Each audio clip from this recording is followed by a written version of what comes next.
దేవుడు అనుగ్రహించిన మహిమను పొందలేకపోతున్నాను. చాలు, ప్రార్థన చేసుకుందాం. మహోన్నతుడా, పరిశుద్ధుడా, పరమ తండ్రి, దయమయ, కరుణమయ, కృపగల రాజా, దయగల తండ్రి, ప్రేమగల తండ్రి, జాలిగల తండ్రి, కరుణా సంపన్న, కృపా సమృద్ధి గల తండ్రి, దీనుడును బలహీనను నీ పక్షంగా నిలబడి నీ బిడ్డలతో కొన్ని వాక్యాలు ధ్యానించాలని నిలబడి ఉండగా నా మాటలు ఎవరికి ఉపయోగకరంగా ఉండవు తండ్రి. పరిశుద్ధ ఆత్మదేవ, మీరు మాతో మాట్లాడండి ప్రభువా. మీ సన్నిధి మాతో ఉంచండి. మీ అనుగ్రహంకై వేడుకుంటున్నాను ప్రభువా. ఈ బిడ్డలకు అవసరమైన వాక్యం మీరు మాట్లాడండి. ఈ బిడ్డలందరూ కూడా దీవించండి ప్రభువా. ఈ కడవరి దినాల్లో మా జీవితాలు మేము సరి చేసుకొని రక్షింపబడి ఆ నిత్య జీవంలో మేము ప్రవేశించడానికి మమ్మల్ని అందరూ సిద్ధపరచమని యేసయ్య అతి శ్రేష్టమైన నామన వేడుకొంటున్నాం తండ్రి, ఆమేన్. అందరికీ వచ్చిన పాట ఇది. చాలా పాత పాట, అందరి అసలు పాటలేదండి పాట. ఈ పాట మనం పాడదాం. మన ఆత్మీయ గీతంలో 379వ పాట. రండి రండి యేసుని యొద్దకు రమ్మనుచున్నాడు. రండి రండి యేసుని యొద్దకు రమ్మనుచున్నాడు. ప్రయాసపడి భారము మోయువారలు, ప్రయాసపడి భారము మోయువారలు, ప్రభుని చెంతకు పరిగిడి వేగం, ప్రభుని చెంతకు పరిగిడి వేగమి. రండి రండి యేసుని యొద్దకు రమ్మనుచున్నాడు. యేసుని పిలుపు వినయోనింకా యోసింపనేలా, యేసుని పిలుపు వినయోనింకా యోసింపనేలా. అవనిలో అగసాట్ల పాలైన, అవనిలో అగసాట్ల పాలైన, అబ్బదు శాంతి ఆత్మకు నిలలు, అబ్బదు శాంతి ఆత్మకు నిలలు. రండి రండి యేసుని యొద్దకు రమ్మనుచున్నాడు. ప్రభు యేసు నీ కొరకై తనదు ప్రాణమునిచ్చెగదా. ప్రభు యేసు నీ కొరకై తన ప్రాణమునిచ్చెగదా.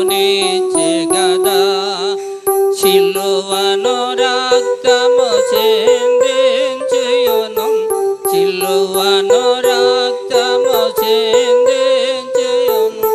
బలియాయను గనుడు మనకై, బలియాయను గనుడు మనకై. రండి రండి యేసుని యొద్దకు రమ్మనుచున్నాడు. రండి రండి యేసుని యొద్దకు రమ్మనుచున్నాడు. స్తోత్రం. ప్రియులారా, మనం చదివిన వాక్యంలో ఈ మాటలందరికీ మనం తెలిసిన మాటలే అయినా మరొకసారి ధ్యానం చేద్దాం. ఏ భేదం లేదు, అందరూ పాపం చేసి దేవుడు అనుగ్రహించు మహిమను పొందలేకపోతున్నా. భేదం ఏమీ లేదు, అందరూ పాపం చేసి దేవుడు అనుగ్రహించే మహిమను పొందలేకపోతున్నాం. ఇక్కడ అందరూ అంటే ప్రపంచంలో అందరికీ వర్తిస్తుంది. ఒక క్రైస్తవులే కాదు, హిందువులే కాదు, దేవుడు సృష్టించిన ప్రజలందరూ పాపం చేసి దేవుడు అనుగ్రహించిన మహిమను పొందలేకపోతున్నారు. ప్రియులారా, మనము అందరము పాపులమే.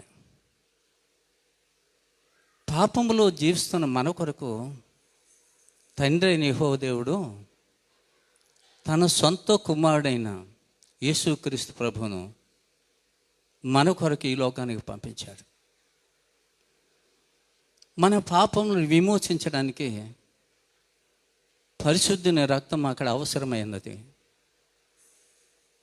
పరిశుద్ధులు ఎవ్వరూ లేరు, నీతిమంతులు ఎవ్వరూ లేరు, కానీ యేసుక్రీస్తు ప్రభువు మాత్రమే పరిశుద్ధుడు.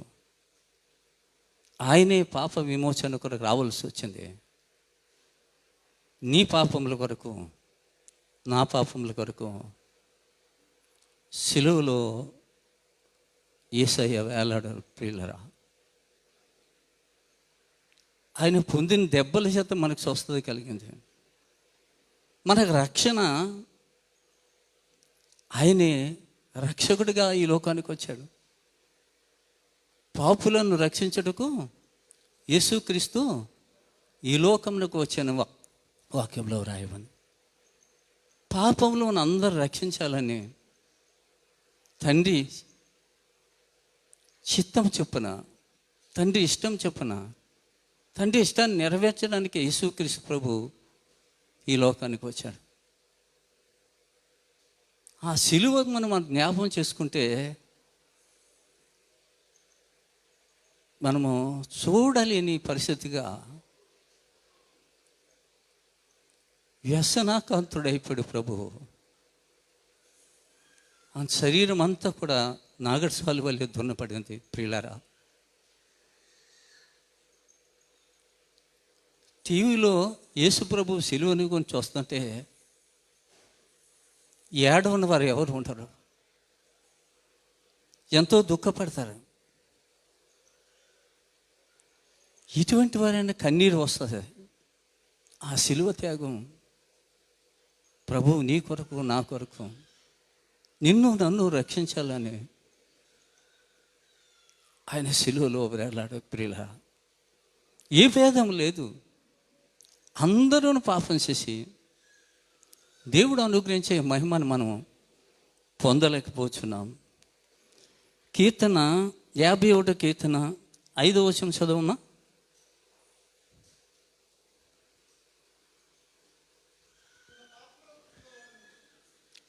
పాపములోనే పుట్టినవాడును, పాపములోనే నా తల్లి నన్ను గర్భము ధరించాను. చాలని ఇక్కడ నేను పాపములోనే పుట్టినవాడను, పాపములోనే నా తల్లి నన్ను గర్భము ధరించాను. పుట్టుకతోనే మనందరం పాపులమే. తల్లి గర్భం నందు మనం పుట్టినప్పుడే మన పాపులుగా పుట్టాం. కానీ యేసయ్య ప్రేమ ఎంత అద్భుతమైందండి. రోమపత్రిక 6వ అధ్యాయము 23వ వచనం, ఒక వచనం చదవండి. 6వ అధ్యాయము 23వ వచనం. ఏలయనగా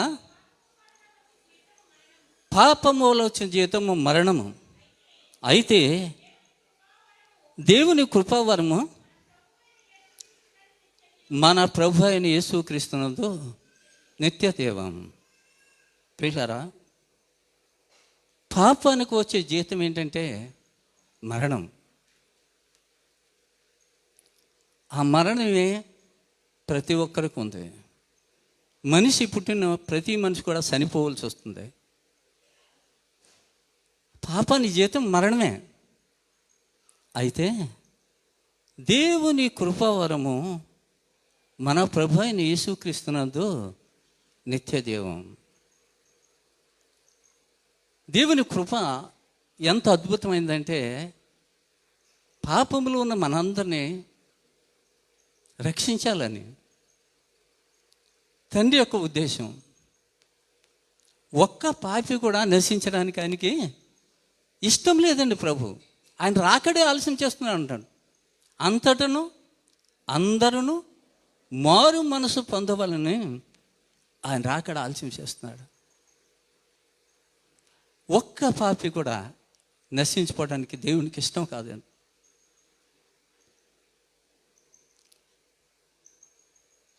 పాపం వల్ల వచ్చే జీతం మరణం. అయితే దేవుని కృపావరము మన ప్రభు అయిన యేసుక్రీస్తునందు నిత్యజీవం. యేసుక్రీస్తునందు మాత్రమే నిత్యజీవం మనం పొందుకోగలము. ప్రియులారా, యేసుక్రీస్తు అంటే ఆయన కృప అయి ఉన్నాడు. ఆయన కృపామయుడు. ఆయన అయితే దేవుని కృపావరం మన ప్రభు అయిన యేసుక్రీస్తునందు నిత్యదేవం. యేసుక్రీస్తునందు మాత్రమే మనము నిత్యము జీవించగలము. యేసు ప్రభువుని గురించి యోహాను సువార్త 14:6 చదివితే, యేసు నేనే మార్గము సత్యము జీవమై ఉన్నాను, నా ద్వారా తప్ప ఎవడునూ తండ్రి వద్దకు రాడు. మార్గం ఎవరండి? పరలోకానికి వెళ్ళడానికి యేసుక్రీస్తు ప్రభువే. సత్యం ఆయనే, సత్యవంతుడు ఆయన మించి ఇంకా ఎవరు లేరు. జీవం కూడా ఆయనే. ప్రియులారా, నిన్ను నన్ను జీవింపచేయాలని, నిత్యము ఆయన రాజ్యంలో మనం ఉండాలని ఆయన చేసిన గొప్ప త్యాగాన్ని మనం జ్ఞాపకం చేసుకుని ఆరాధనలో పాల్గొన్నాం. ప్రియులారా, దేవుని కృపావరం, ఆయన కృప అనుగ్రహించే దేవుడు. మన ప్రభు అయిన యేసుక్రీస్తునందు మాత్రమే నిత్యదేవం అని వాక్యంలో వ్రాయబడి ఉంది. రోమీయులు రాసిన పత్రిక 7వ అధ్యాయము 24 చదవమ్మా. అయ్యో, నేనెంత దౌర్భాగ్యుడు, ఇట్టి మరణముకు లోనకు శరీరం ఉండి నన్ను ఎవడు విడిపించును? చాలను.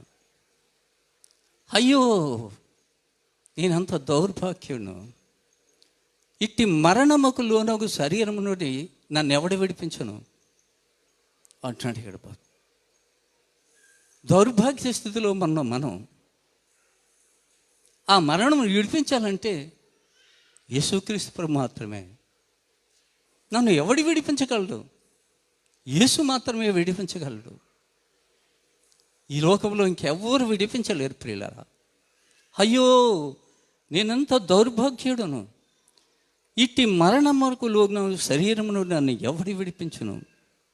మన ప్రభు అయిన యేసుక్రీస్తు ద్వారా దేవునికి కృతజ్ఞతాస్తుతులు చెల్లించున్నాను. కాగా మనసు విషయంలో నేను దైవ నియమమునకును, శరీర విషయంలో పాప నియమమునకు దాసుడనే ఉన్నాను. ఇక్కడ మనసు విషయంలో దైవ నియమానికి, శరీర విషయంలో పాప నియమానికి దాసుడైపోతున్నాడు అని ఇక్కడ ఉంది. పాపానికి దాసులైపోతున్నారు. మనసు ఉంటుంది దేవుని స్తుతించాలని, దేవుని చిత్తాన్ని నెరవేర్చాలని మనసు ఉంటుంది. కానీ శరీరం ఏముంటుందంటే, నువ్వు పాపం చేసినా ఎవరు చూడలేదులే, చేయమంటుంది. అది సాతాను మనల్ని నాశనానికి నడిపించడానికి. సాతానుడు మనలో ప్రవేశించి మన మనసు శరీర కార్యాలకు నడిపిస్తుంది. ప్రియులారా, శరీర కార్యాలు గురించి మనం చూస్తే గలతీ పత్రికలో ఉంది, శరీర కార్యములు స్పష్టమై ఉన్నవి. అవేవనగా, గలతీ పత్రిక చదవమ్మా. అవేవనగా జారత్వము, అపవిత్రత, కాముకత్వము, విగ్రహారాధన, అభిసారము, ద్వేషములు, కలహములు, మత్సరములు, క్రోధములు, కక్షలు, భేదములు, విమతములు, అసూయలు, మసతులు, అల్లరితో కూడిన ఆటపాటలు, ఈ శరీర కార్యాలు. ఈ శరీర కార్యాలకు మనం లోనట్లయితే ప్రియులరా, దేవుని దీవెన మనం పొందుకోలేం. శరీర కార్యాలు ఎన్ని ఉన్నాయో కూడా మనం చూసాం. జారత్వం, అపవిత్రత, కాముకత్వము, విగ్రహారాధన, అభిసారము, ద్వేషము, కక్షలు, కలహములు, విమతములు, అసూయలు, విమతలు, అల్లరితో కూడిన ఆటపాటలు, ఇవన్నీ కూడా మనల్ని నాశనానికి నడిపిస్తాయని దేవుని వాక్యం తెలియజేస్తుంది. ప్రియులారా, సమయంలో యోహాను రాసిన మొదటి పత్రికలో కొన్ని మాటలు మనం ధ్యానం చేద్దాం. యోహాను రాసిన మొదటి పత్రిక 1వ అధ్యాయము 8-9 వచనం చదవము. మన పాపంలోను మనము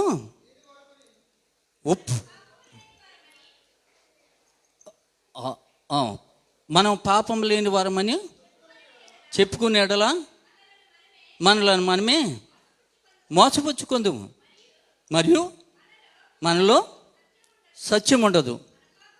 మన పాపములను మనం ఒప్పుకునే ఎడల ఆయన నమ్మదగినవాడు, నీతిమంతుడును కనుక ఆయన మన పాపములు క్షమించి సమస్త దుర్నీతి నుండి మనల్ని పవిత్రులుగా చేయును.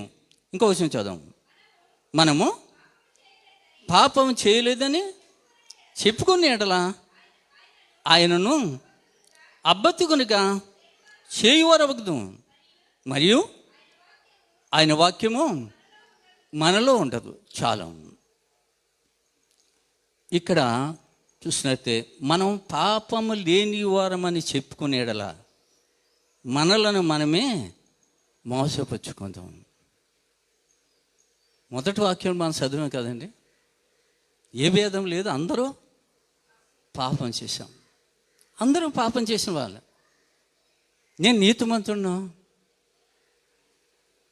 నేను నిత్యరాజ్యంలోకి వెళ్ళిపోతాను, నాలో పాపం లేదు అని ఎవరైనా చెప్పుకుంటే దేవుణ్ణే అబద్ధికునిగా చేసిన వారు అవుతాం.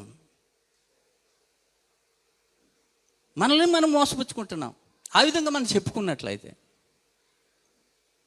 మరియు మనలో సత్యం ఉండదండి. నేనే దేవుల్లో ఉన్నాను అని చెప్పుకున్న వ్యక్తి గురించి మనం చూస్తే లూకా సువార్త 18వ అధ్యాయంలో మనకు కనబడుతుంది. 2 వ్యక్తులు ఉన్నారు, పరిసయ్యుడు, సుంకరి. పరిసయ్యుడు ఏమని ప్రార్థన చేస్తున్నాడంటే, దేవా, నేను సూర్యులను, అన్యాస్తులను, వ్యభిచారులను, ఇతర మనుషులు అయినను ఈ సుంకరి వల్ల ఉండనందుకు నీకు కృతజ్ఞతాస్తుతులు చెల్లిస్తున్నాడు అంటాడు. ఈ పరిసయ్యుని ప్రార్థన ఎలా ఉందంటే, ప్రార్థన చేయడానికి వెళ్ళారు 2 వ్యక్తులు. పరిసయ్యుడు దేవుని మందిరము పులిపీఠం దగ్గరికి వెళ్ళిపోయాడు, మోకరించాడు, ప్రార్థన చేస్తున్నాడు. దేవా, నేను సూర్యుని కాదు, వ్యభిచారిని అసలే కాదు, దొంగను కాని కాదు, ఇతర మనుషులు ఇక్కడ ఉన్న అందరిలో అటువంటి వ్యక్తిని మాత్రం నేను కాను. వారానికి 2 మార్లు ఉపవాసం చేస్తున్నాను, నా సంపాదన అంతట్లో 10వ వంతు చెల్లించున్నాను ప్రార్థన చేస్తున్నాడండి పరిసయ్యుడు. అక్కడ పరిసయ్యుడు చేసే ప్రార్థన ఏంటంటే, నేనే నీతిమంతుడిని, నాలో పాపం లేదు. ఇక్కడ ఉన్న వాళ్ళందరూ కూడా చెడిపోయిన వారే. ఈ సుంకరు కూడా నాకంటే పాపాత్ముడు అని దేవుని సన్నిధిలో ప్రార్థన చేస్తున్నాడు. ప్రియులారా, 2వ వ్యక్తి సుంకరు ఏం చేస్తున్నాడంటే, దూరంగా నిలబడి రూమును కొట్టుకొనుసు, దేవా, పాపినైన నన్ను కరుణించమని పలికాను. ఎవరి విషయం ఎత్తలేదండి.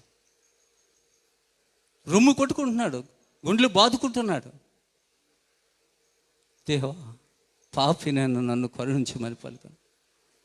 అతని కంటే ఇతడు నీతిమంతుడిగా తీర్చబడి వెళ్ళినట్లు కూడా దేవుని వాక్యంలో మనం చూస్తున్నాం ప్రియులారా.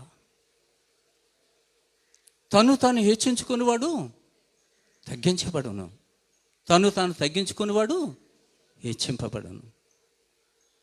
ప్రార్థన జీవితం అటువంటి ప్రార్థన మనం కలిగి ఉండాలి ప్రియులారా. మనం ఎందుకు పనికిరాని వాళ్ళమండి? దేవుడు మనల్ని ఏర్పాటు చేసుకున్నాడు, తన ప్రియ బిడ్డలుగా చేసుకున్నాడు. మనం పాపులమే. ఆయన క్షమించి కాపాడుతున్నాడు. భయంకరమైన దినాలు 2020-21 ఎంత భయంకరమైన పరిస్థితి అండి. ఎంతమంది గనులైన వారు, గొప్ప గొప్ప వారు ఈ లోకయాత్ర ముగించారు. కానీ దేవుని కరుణ కటాక్షం వలన మళ్ళీ ఎందుకో దేవుడు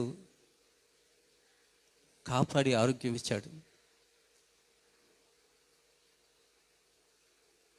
మన సంఘంలో ప్రార్థన పరులు చాలామంది ఉన్నారు నేను అనుకుంటాను.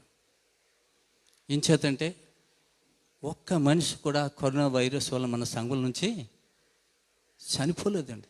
కరోనా వైరస్ వచ్చినా దేవుడు కాపాడాడు.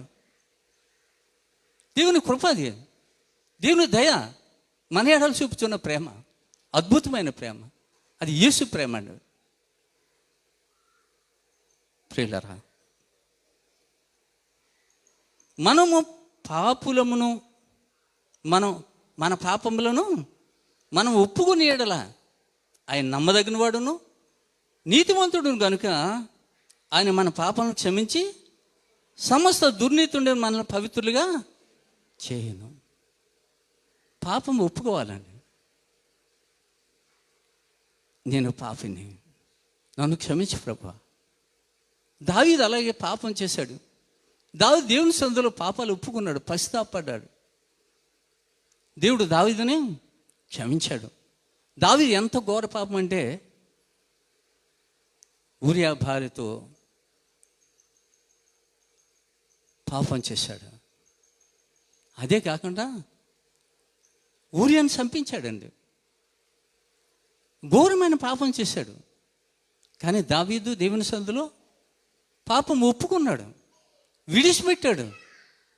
దేవుడు దావీదును క్షమించినట్టుగా యెషయా గ్రంథం ఆ యొక్క కీర్తన 51వ కీర్తన అంతా కూడా దావీదు క్షమాపణ వేడుకొని దేవుని సన్నిధిలో ప్రార్థించినట్టు మనకు కనపడుతుంది. ప్రియులారు, మన పాపంలో మనం ఒప్పుకునే ఎడల మనం నమ్ముకున్న దేవుడు నమ్మదగిన వాడండి. ఆయన నీతిమంతుడు, సమస్త దుర్నీతుండే మనలను పవిత్రులుగా చేయును. సమస్త దుర్నీతుండు కూడా మనల్ని పవిత్రులుగా చేసే దేవుడు మన దేవుడు. మనం పాపము చేయలేదని చెప్పుకునేటలా ఆయనను అబద్ధికునిగా చేయువారమగును, మరియు ఆయన వాక్యం మనలో ఉండదు. పాపము లేదు నాలో అని చెప్పుకుంటే దేవుణ్ణి అబద్ధికునిగా చేసేవారు అవుతాం ప్రియుల. ఆయన వాక్యమే మనలో ఉండదంటుంది. వాక్యమే అంటే దేవుడండి. ఆదియందు వాక్యముడను, వాక్యం దేవుని యొద్దను, ఆ వాక్యము దేవుడై ఉండను. ఆ వాక్యమే మనలో ఉండదంటుంది. మనం ఆ విధంగా చెప్పుకుంటే, పాపం లేదని చెప్పుకుంటే ప్రియులరా, అది యోహాను రాసిన మొదటి పత్రిక 2వ అధ్యాయము 15 నుంచి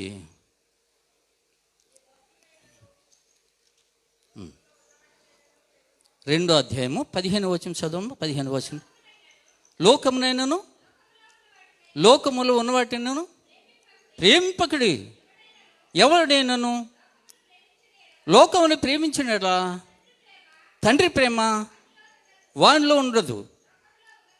లోకంలో ఉన్నదంతయు అనగా శరీరాశయు, నేత్రాశయు, జీవపడమను, తండ్రి వలన పుట్టినవి కావు, అవి లోక సంబంధమైనవి.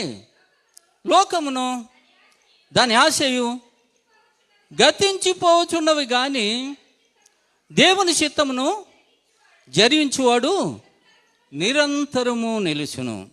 ప్రియులారా, ఇక్కడ చక్కని మాటలు మనకు కనబడుతున్నాయి. లోకమునైనను లోకములు ఉన్న వాటిని ప్రేమింపకుడి. ఎవడైనా లోకమును ప్రేమించిన తండ్రి ప్రేమ మనలో ఉండదు. మనం లోకాన్ని ప్రేమించకూడదండి. లోకాన్ని ప్రేమిస్తే దేవుని ప్రేమ మేము నష్టపోతాం. లోకములో ఉన్నదంతా ఏంటంటే శరీరాశ, నేత్రాశ, జీవపడంబం. ఇవి తండ్రి వల్ల పుట్టినవి కావు. ఇవి తండ్రి వలన పుట్టినవి కావండి. ఈ లోక సంబంధమే, తండ్రి వలన పుట్టినవి కావు. లోకంలో ఉన్నదంతయు శరీరాశ, నేత్రాశ, జీవపడంబం తండ్రి వలన పుట్టినవి కావు. ఈ లోక సంబంధమే. లోకమును దాని ఆశయు గతించిపోవచ్చున్నవి కానీ దేవుని చిత్తమును జరిగించువాడు నిరంతరము నిలుచును. లోకములో మనం ఎంత సంపాదించుకున్నా మనం ఏమీ తీసుకొని వెళ్ళమంట సైన్పడు. మనం ఈ లోకంలో ఏమీ తీసుకొని రాలేదు, దీనిలో ఏమీ తీసుకొని పోలేము. లోకంలో ఉన్నదంతా గతించిపోతుంది. ఇవి స్థిరమైనవి కావు. కానీ దేవుని చిత్తమును జరిగించువాడు నిరంతరము నిలుచును. దేవుని చిత్తమును జరిగించేవారుగా మనం ఉండాలి. ప్రియులారా, మనం నిరంతరము నిలవాలంటే, నిత్యరాజ్యంలో మనం ప్రవేశించాలంటే దేవుని చిత్తమును జరిగించాలి. దేవుని చిత్తము జరిగించేవాడు నిరంతరము నిలుచును. అది యోహాను మొదటి యోహాను 3వ అధ్యాయము 4వ వచనం. పాపం చేయి ప్రతివాడును ఆజ్ఞను అతిక్రమించును, ఆజ్ఞ అతిక్రమమే పాపము. ఇంకో వచనం చదువు. పాపములను తీసివేయుటకై ఆయన ప్రత్యక్షమాయను, మీకు తెలియను ఆయన యందు పాపమేమీ లేదు. ప్రియులారా, పాపం చేయి ప్రతివాడు ఆజ్ఞ అతిక్రమిస్తున్నాడు. ఆజ్ఞ అతిక్రమమే పాపం. పాపములు తీసివేయటానికే యేసుక్రీస్తు ప్రభు ప్రత్యక్షమయ్యాడు అని మీకు తెలుసు, అందరికీ తెలిసింది. ఆయన యందు పాపం ఏమీ లేదు. పాపము లేనివాడు మాత్రమే పాపం తీసివేయగలరు. యేసు ప్రభువులో పాపం లేదండి. పిలాతు అంటున్నాడు, ఈయనందు ఏ దోషము నాకు కనబడలేదు. యేసు ప్రభు గురించి ఏమైనా చెప్పాడని పిలాతు? ఏమైనా నేరం మోపడానికి అవకాశం ఉందా? లేదు. ఈయనందు ఏ దోషము నాకు కనబడలేదు అంటాడు. కానీ సిలువ వేయము, సిలువ వేయమని కేకలు వేస్తే వారి కేకలే గెలిచాయి.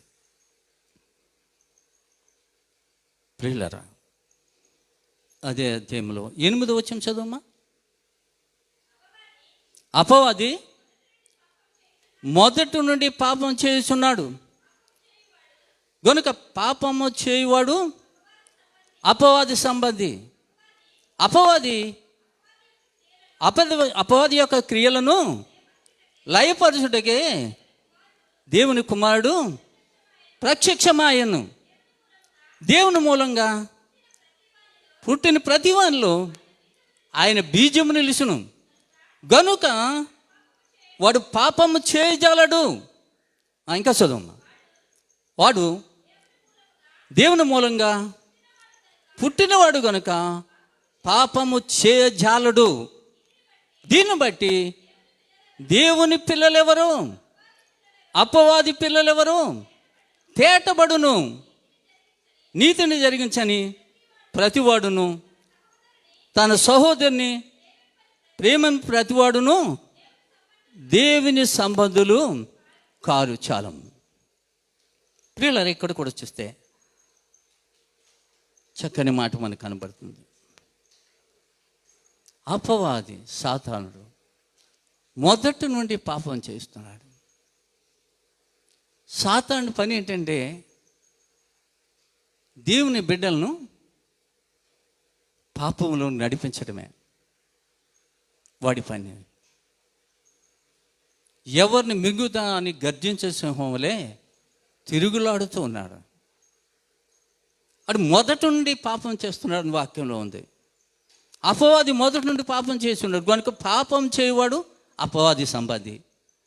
అపవాది యొక్క క్రియలను రైలుపరచుటకే దేవుని కుమారుడు ప్రత్యక్షమయ్యాడు. మొదటి నుండి పాపం చేసి ఇస్తున్నాడు. అనేక మంది పాపంలోకి నడిపిస్తున్నాడు. యవనస్తులు ఎంతమంది దేవుని చిత్తాన్ని నెరవేర్చకుండా చెడు వ్యసనాలు నడిపిస్తున్నవాడు ఎవడంటే అపవాదే. వాడే ప్రవేశించి దేవునికి అయిష్టమైన కార్యాలు చేస్తూ దేవుని మందిరం రాకుండా కూడా చేస్తాడు అపవాది. అపవాది పని అదేంటి. కానీ ఇక్కడ రాయబడిన మాట ఏంటంటే దేవుని మూలంగా పుట్టిన ప్రతి వానిలో ఆయన బీజము నిలుచును గనుక వాడు పాపం చేయడు. దేవుడు మన అందరు ఏర్పాటు చేసుకున్నాడండి. మనం దేవుని బిడ్డలం. బాప్తీసం పొందినప్పుడే మన పేర్లు జీవగ్రంథంలో వ్రాయబడినవి. మనందరూ దేవుని బిడ్డలమే. దేవుని మూలంగా పుట్టిన ప్రతి వానిలో ఆయన బీజము నిలుచును కనుక వాడు పాపము చేయజాలడు చేయడు. వాడు దేవుని మూలంగా పుట్టినవాడు కనుక పాపము చేయజాలడు. దేవుని మూలంగా పుట్టినవాడు. దీన్ని బట్టి దేవుని పిల్లలు ఎవరు అపవాది పిల్లలు ఎవరు తేటపడును. నీతిని జరిగించిన ప్రతివాడును తన సహోదరుని ప్రేమించిన ప్రతివాడును దేవుని సంబంధులు కారు. దీన్ని బట్టి తెలిసిపోతుంది దేవుని పిల్లలు ఎవరు అపవాది పిల్లలు ఎవరు. స్పష్టంగా ఇప్పుడు రాయబడి ఉంది ప్రియులారు. నీతిని జరిగించని ప్రతివాడు తన సహోదరుని ప్రేమింపని ప్రతివాడు అపవాది సంబంధి. అపవాది క్రియలను రాయిపచ్చుడికే దేవుని కుమారుని యేసుక్రీస్తు ప్రభు ప్రత్యక్షమైనట్లు కూడా దేవుని వాక్యంలో మనకు కనబడుతుంది ప్రియులారా. అదే పత్రిక 5వ అధ్యాయము 4వ వచనం. దేవుని మూలంగా పుట్టిన వారందరూ లోకమును జయించుదురు. లోకమును జయించిన విజయము మన విశ్వాసమే. యేసు దేవుని కుమారుడని నమ్మువాడు తప్ప లోకమును జయించేవాడు మరి ఎవడు చాలము. ఇక్కడ కూడా చూస్తే దేవుని మూలంగా పుట్టిన వారందరూ లోకమును జయిస్తారంటే లోకాశలకు వెళ్ళవారు. లోకమైన శరీర కోరికలకు వెళ్ళరు. దేవుని మూలంగా పుట్టినవారు లోకాన్ని జయిస్తారు. దేవుని మూలంగా ఎవరైతే పుట్టారు లోకమును జయించిన విజయం మన విశ్వాసమే. మన విశ్వాసమే. యేసు దేవుని కుమారుడని నమ్మువాడు తప్ప లోకము జయించేవాడు మరి ఎవడు. లోకము జయించాలంటే యేసు దేవుని కుమారుడు, ఆయన రక్షకుడు, రక్షించేవాడు. మనం నమ్మినప్పుడే మన దీవెన పొందుకుంటాం ప్రియులారా. 12వ వచనం చదువమ్మా. అదే అధ్యాయం. దేవుని కుమారుని అంగీకరించేవాడు జీవము గలవాడు. దేవుని కుమారుని అంగీకరింపనివాడు జీవము లేనివాడే. చాలు చాలమ్మా చాలు. దేవుని కుమారుని అంగీకరించేవాడు జీవము గలవాడు. దేవుని కుమారుని అంగీకరింపనివాడు జీవము లేనివాడే. ఎవరైతే దేవుని కుమారుడు ఆయన బిడ్డలుగా ఉంటారో, ఆయన చిత్తాన్ని నెరవేరుతారో, ఆయన ఆజ్ఞలు పాటిస్తారో వారు దేవుని బిడ్డలండి. పాటించలేని వారు దేవుని బిడ్డలు. వారిలో జీవం ఉండదంటే, జీవం ఉండదంటే నిత్య జీవనం వాళ్ళు ప్రవేశించరు, నిత్య నరకంలో ఉంటారు. ప్రియులారా, దేవుని కుమారులుగా ఉన్న మన బిడ్డలు, కుమార్తెలుగా ఉన్న మనం అందరం కూడా ఆయన అంగీకరించిన మనం అందరం ఆయన చిత్తం నెరవేర్చినట్లయితే జీవం గలవరమే, నిత్య జీవంలో మనం ప్రవేశిస్తాం. అలాగే 18 వచనం చదువు, ఆది అధ్యాయం 18. దేవుని మూలంగా పుట్టినవాడు ఎవడను పాపం చేయడని ఎరుగుదుము. దేవుని మూలంగా పుట్టినవాడు తన్ను భద్రము చేసుకొనును గనుక దుష్టుడు వానిని ముట్టడు. చాలం. దేవుని మూలంగా పుట్టినవాడు ఎవడును పాపం చేయడని ఎరుగుదుము. దేవుని మూలంగా పుట్టినవాడు తను భద్రము చేసుకొనును, దుష్టుడు వాన్ని ముట్టడు. దేవుని బిడ్డలుగా ఉన్న మనమందరూ కూడా సాతాను చోటు వేయకుండా మనలో మనం భద్రంగా ఉన్నట్లయితే దుష్టుడు మనం ముట్టలేడు. ప్రార్థన మన కుటుంబంలో ప్రార్థన ఉందనుకోండి, కుటుంబం అంతా ప్రార్థన చేస్తుంటే సాతానుడే పారిపోతాడండి. సాతానుడు ఆ ఇంటిలోనికి రాలేడు. ఏం చేతంటే ప్రార్థన ఖర్చు ఉంది. ప్రియులారా, మనమందరం దేవుని బిడ్డలం. ఆయన ప్రియబిడ్డలుగా మనం అంగీకరించాలి. కనుక వారి కుటుంబంలో కుటుంబ ప్రార్థన ఉందా? అందరూ చేసుకుంటున్నారు లేదో నాకు తెలియదు, కానీ కుటుంబ ప్రార్థన ఖచ్చితంగా ప్రతి కుటుంబంలో ఉండాలి. మన దేవుని స్తుతించాలి. మన కుటుంబ ప్రార్థన చేస్తే సాతానుడు పారిపోతాడండి. ఆ కుటుంబంలోనికి రాలేడు వాడు. ప్రార్థన ఎంత అద్భుతమైనది ప్రియులారా. కుటుంబ ప్రార్థన ఎంత ప్రాముఖ్యమైనదో దేవుని వాక్యంలో ఉన్న చూడగలం. కుటుంబ ప్రార్థన చాలా ప్రాముఖ్యమైనది. కుటుంబ ప్రార్థన మనం చేసుకోవాలి. యెషయా గ్రంథంలో ఒక మాట మనం చూసుకుందాం. 55 అధ్యాయం 7 వచనం చదవమ్మా. భక్తిహీనులు తమ మార్గం విడువలను, దుష్టులు తమ తలంపులు మానవలను. వారు యెహోవా వైపు తిరిగిన యెడల ఆయన వారి యందు జాలిపడును. వారు మన దేవుని వైపు తిరిగిన యెడల ఆయన బహుగా క్షమించును. పిల్లలు ఇక్కడ కూడా చక్కని మాట మనకు కనబడుతుంది. భక్తిహీనులు, దేవుని చిత్తాన్ని నెరవేర్చకుండా భక్తిహీనంగా జీవిస్తున్న వారు తమ మార్గాన్ని విడిచిపెట్టాలి. దుష్టులు తమ తలంపులను మానుకోవాలి. ఆ తలంపులు, దుష్ట తలంపులు మనం మానుకున్నట్లయితే వారు యెహోవా వైపు, దేవుని వైపు తిరిగిన యెడల ఆయన వారి యందు జాలిపడును. ఇది ఎంత ఘోర పాపమైనా, ఎంత దుర్మార్గుడు అయినా దేవుని దగ్గరికి మనం తిరిగినట్లయితే ఆయన జాలిపడే దేవుడు అండి. కనికరం గల దేవుడు ఆయన. ఆయన ప్రేమ అద్భుతమైన ప్రేమ. జాలి గల దేవుడు, జాలిపడును. వారు మన దేవుని వైపు తిరిగిన యెడల బహుగా క్షమించును. దేవుని వైపు తిరిగితే దేవుడు వారిని క్షమిస్తాడు. ప్రియులారా, దేవుని వైపు మనం తిరగాలి. మనం ఒకవేళ దేవునికి అయిష్టమైన కార్యాలు మనం చేస్తున్నా దేవుడు మనకు ఒక అవకాశం అందిస్తున్నాడు. మన తలంపులు, మన శరీర కోరికలు మనం మానుకోవాలి. దేవుని వైపు తిరగాలి. దేవుని క్షమించమని అడగాలి. క్షమించమని అడిగితే ఆయన క్షమిస్తాడు, కనికరిస్తాడు, ఆయన జాలి పడతాడని ఉంది. తర్వాత తిరిగి బహుగా క్షమించను. బహుగా అంటే చాలా ఎక్కువగా దేవుడు ఎంత ఘోర పాపినైనా దేవుడు క్షమిస్తాడని. ఆయన దగ్గరకు వస్తే ఆయన క్షమించే దేవుడు, కనికరించే దేవుడు, కన్నుగల దేవుడు అని వాక్యంలోనే వ్రాయబడింది. యెషయా గ్రంథంలోనే 43వ అధ్యాయము 25 వచనం చదువమ్మా. 43 అధ్యాయం 25 వచనం.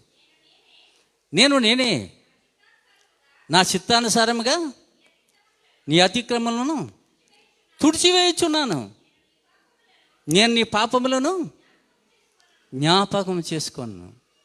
ప్రియులరా, ఇక్కడ అద్భుతమైన మాట ఇది. నేనే నా చిత్తానుసారంగా, దేవుని ఇష్ట ప్రకారంగా నువ్వు పాపం చేసినా, దేవునికి అయిష్టమైన కార్యాలు చేసినా ఈ అతిక్రమలను తుడిచివేయుచున్నాను. దేవుడు తుడిచివేస్తాడని ఒప్పుకుని వాటిని విడిచిపెట్టి దేవుడు నీ పాపాలని తుడిచివేస్తాడు. నేను నీ పాపములను జ్ఞాపకము చేసుకోను. దేవుని దగ్గర మనం ఒప్పుకొని పశ్చాత్తాపడి పాపం విడిచిపెడితే దేవుడు అంటుండే నీ పాపాలకి ఎన్నడూ కూడా ఆయన జ్ఞాపకం చేసుకోడు. ఎంత ప్రేమ అండి అయింది. పాపాలే జ్ఞాపకం చేసుకొని అంటున్నాడు. మనం ఒప్పుకుని విడిచిపెడితే అతిక్రమలు దాచిపెట్టువాడు వర్ధిల్లడు, వాటిని ఒప్పుకొని విడిచిపెట్టువాడు కనికరం పొందుకుంటాడు. అతిక్రమలు మనం చేసిన పాపాలు, దేవునికి ఇష్టమైన కార్యాలు మనం ఒప్పుకొని విడిచిపెడితే అతిక్రమలు దాచిపెట్టేవాడు వర్ధిల్లడు, వాటిని ఒప్పుకొని విడిచిపెట్టేవాడు కనికరం పొందుకుంటాడు. కనికరం గల దేవుడు అండి ఆయన, కనికరిస్తాడు. మన పాపలను ఒప్పుకోవాలి, పశ్చాత్తాపడాలి, క్షమించమని అడగాలి. అడిగితే ఆయన క్షమిస్తాడు. కనుక జెఫన్యా గ్రంథంలో కూడా ఒక మాట చూసుకుందాం.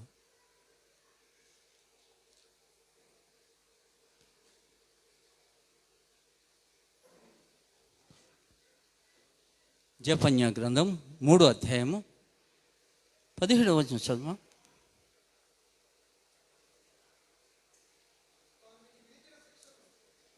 జెఫన్యా గ్రంథం 3వ అధ్యాయం 17వ వచనం.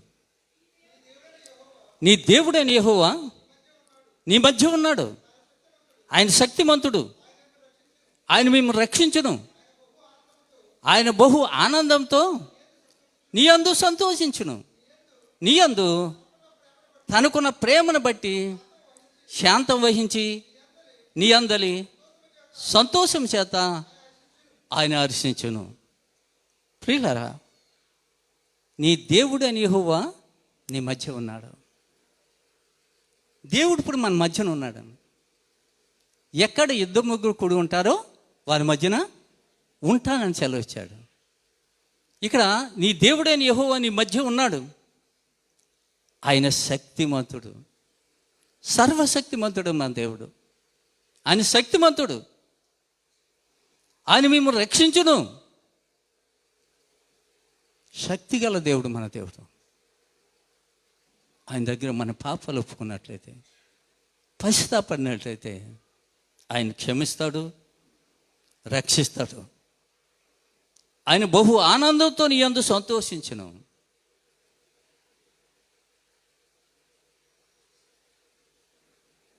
పాపం చేసిన స్త్రీని, వ్యభిచారం మందు పట్టబడిన స్త్రీని ప్రభు దగ్గర తీసుకొచ్చారండి శాస్త్రులు. అందరూ రాయిలు తీసుకుని వచ్చారు. యేసుప్రభు దగ్గరకు వచ్చారు. యేసుప్రభు ఏమంటాడో అడుగుదామని. ప్రభువా, ఈమె వ్యభిచారం చేస్తుండగా పట్టబడింది, ఈమెను రాళ్ళతో ఒకటి చంపాలని మోషే మనకు ఆజ్ఞాపించాడు కదా, మరి నీవేమంటావు అని అడిగారు. ప్రభు ఏమన్నాడండి? మీలో పాపము లేనివాడు మొట్టమొదట రాయి వేయవచ్చు. పాపం లేని ఒక్కడుంటే రాయి వేస్తే తర్వాత మీరందరూ రాయిలు వేసి చంపేయచ్చు అన్నాడు. మొదటి ఆఖరి వాడికి కూడా ఆ రాయిల కింద పడేసి వెళ్ళిపోయాడు. యేసుప్రభు మాత్రం అక్కడ ఉన్నాడు. యేసుప్రభు అంటే, అమ్మా నీకెవరు శిక్ష విధించలేదా? లేదు ప్రభువా. పాపం చేసిన స్త్రీ కన్నీటితో యేసుప్రభు అడిగిందండి. ఎవరు? ప్రభు దగ్గరకు వచ్చింది. ప్రభుని విశ్వసించింది. నీకెవరు శిక్ష విధించలేదమ్మా అని అడిగితే, లేదు ప్రభు. ప్రభు ఏమన్నాడు? నేను నీకు శిక్ష విధించను, నీవిక వెళ్ళి పాపము చేయవద్దన్నాడు. పిల్లరా,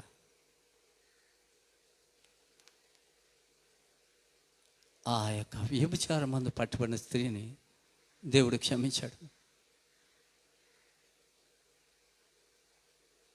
నేను నీకు శిక్ష విధించను, నీ పాపం చేయొద్దని చెప్పినప్పుడు ఆ స్త్రీ తన పాపం ఒప్పుకుంది, పశ్చాత్తాపడ్డది. ప్రియులరా, దేవునిలో మనం ఎలా ఉన్నాం, మన జీవితం ఎలా ఉంది? ఈ మధ్యాహ్న సమయంలో దేవుడే మనతో మాట్లాడాడు. ఈ మాటలు దేవుని మాట్లాడండి. దేవుని వాక్యం, నేను బయట మాటలు ఏమి చెప్పలేదు, దేవుని వాక్యమే మాట్లాడాను. కానీ దేవుడు ఈ మధ్యాహ్న సమయంలో మీ హృదయం తట్టుతున్నాడు. ఆ హృదయ ద్వారం తెలుసుకుంటే ప్రభువు నీలోనికి వస్తాడు, నీ పాపాలన్నీ తుడిచివేస్తాడు, నేను క్షమిస్తాడు. పశ్చాత్తాపంతో కన్నీరు కాచి ప్రభువుని వేడుకున్నట్లయితే ఎప్పుడు క్షమిస్తాడంటే, నువ్వు పాపంను విడిచిపెట్టినప్పుడు. ఆ పాపం జోలికి నువ్వు వెనక వెళ్ళకూడదు. ఇంకా ఆ విధంగా ఉన్నప్పుడు నేను క్షమిస్తాడు దేవుడు, కనికరిస్తాడు. ఏ భేదం లేదు.